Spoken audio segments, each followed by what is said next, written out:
Olivier Ravanello, j'aimerais qu'on revienne quand même sur le lien entre ce garçon qui, en 2013, nous dit-on, était paumé, perdu, incertain, qui manifestement ne l'était plus, à l'heure de passer à l'acte en lien avec l'État islamique. Alors, il y a deux choses dans votre question. Il y a la réalité de l'homme dont on parle, ses liens. Ce qui est sûr, et on vient de l'entendre, c'est que c'est quelqu'un qui est déjà dans une démarche djihadiste, puisqu'il participe à l'organisation d'une filière pour aller alimenter Al-Qaïda. Il ne rêve que d'une chose, c'est d'y aller. Donc la bascule est déjà faite d'un point de vue idéologique.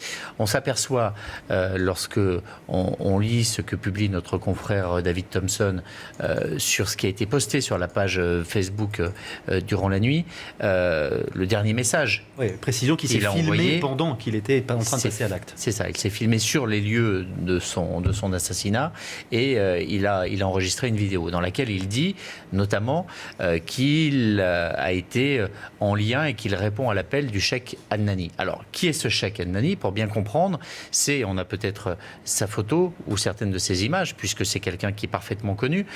Il a dans le gouvernement de l'État islamique deux responsabilités. La première, c'est d'être en quelque sorte le porte-parole, celui qui diffuse des messages sur les radios, celui qui participe à la propagande de l'État islamique.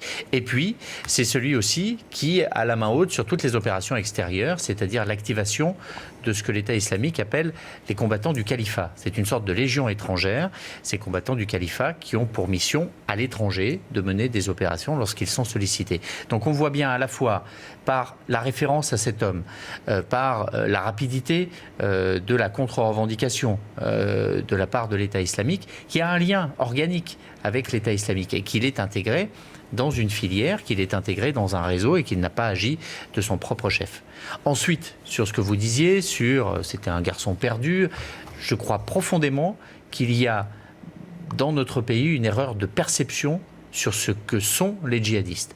Que l'argument qu'on a pu encore entendre sur notre antenne il y a quelques minutes de la part de son d'un avocat qui était impliqué dans l'affaire, de dire il n'avait pas l'air très malin, mais personne ne demande à un djihadiste d'être malin. Un soldat de la Légion étrangère française n'a pas un prix Nobel, pourtant c'est un combattant aguerri extrêmement efficace. Vous êtes dans la même logique, de vouloir en permanence renvoyer ces gens et d'une certaine manière de les dénigrer, de dire ils ne sont pas très malins, ils n'étaient pas très organisés, peu importe. Ils sont dans une démarche qu'il va falloir commencer à voir et à prendre en compte. C'est que quand vous décidez à 20 ans d'organiser une filière de djihadistes pour partir au Pakistan, ça n'est pas la même chose que d'organiser un petit trafic de shit dans votre quartier. Vous êtes dans une autre logique. Tant qu'on n'aura pas perçu ça et identifié cela comme étant déjà un signe de radicalisation et de dangerosité potentielle, tant qu'il y aura ce discours de... En gros, on n'avait pas Ben Laden en face de nous, donc il n'y avait pas de raison de s'alarmer. On va continuer, en effet, à être surpris régulièrement par des gens qui seront passés à l'acte.